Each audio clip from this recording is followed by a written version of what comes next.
سلامونه دوستانو، هیله ده چې روغ او جوړ اوسئ. زه احمد شاه هوتک یم، امیګریشن کنسلټنټ د کالیفورنیا په سټیټ کې.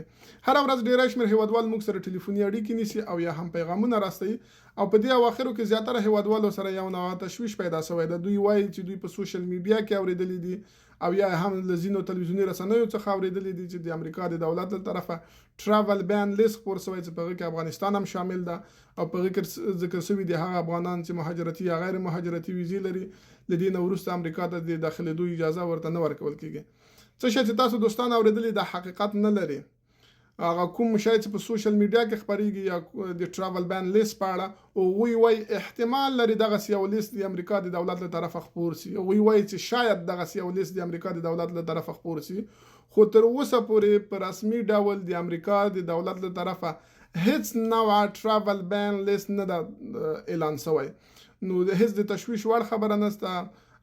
ټول افغانان چې مهاجرتي یا غیر مهاجرتي ویزې لري، زیاتره هیوادوالو سره چې موږ په اړیکه کې یو د هغوی د ویزې پروسه چې ده په نارمل شکل باندې مخکې ځي او هره ورځ د دوی کیسونه پروسس کیږي او زیاتره کسان امریکا ته د دغو ویزو له طریقه راځي.